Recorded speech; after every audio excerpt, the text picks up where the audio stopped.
So there really are four basic drivers, four reasons why people analyze to bring their life cycle management, their data prep in-house.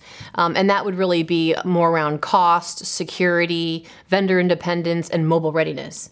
The first, going back, cost, it's really about understanding what it costs to issue an EMV card. Not only the plastic, but the life cycle management of the applications on the card throughout its life cycle. So even after it's issued and gone out through the bureau and fulfilled in the envelope, that card continues to take on a life for 3 to 5 years until the card expires.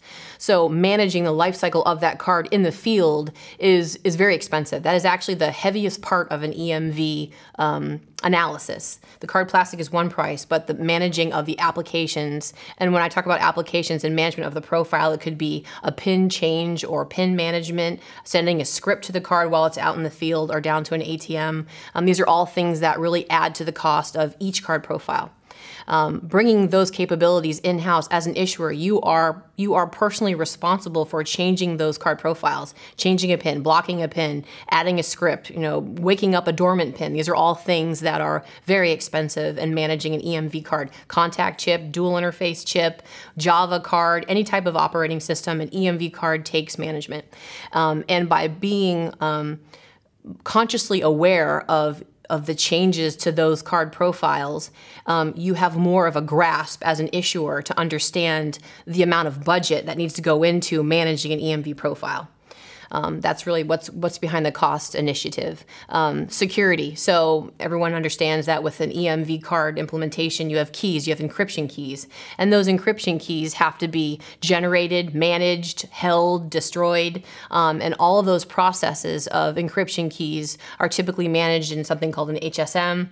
But the issuer is always in control of the key generation, the key management, the key sharing with other partners. And by taking out even a third party, if it's that personalization bureau or even a third or a fourth party of supplying keys or key parts to that partner, you are minimizing your risk for that key to be compromised. Another deliverable that's very notable for bringing lifecycle management in-house is vendor independent. So by becoming in control of your EMV card profiles, again, contact, dual interface, could be any type of operating system, could be Visa, could be MasterCard, Amex, Discover, whatever it is, you can manage them agnostically with a lifecycle management system like Bell ID. And that lifecycle management, by having the same type of a role, you are preparing your cardholder data and your embossing file and sending it in its same format to whatever personalization bureau of your choice. And if you want to have 2 or 3 or 4 vendors for that personalization and fulfillment of your plastic, you can do that. You are in command of your file.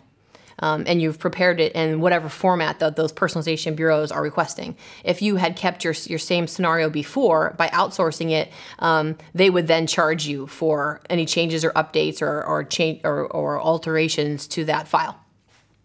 And the last one is mobile readiness. So a lot of people are very keen on understanding what's next. So after EMV implementation, is there a plan? Is there a strategy for mobile in the next 18 months to 2 years?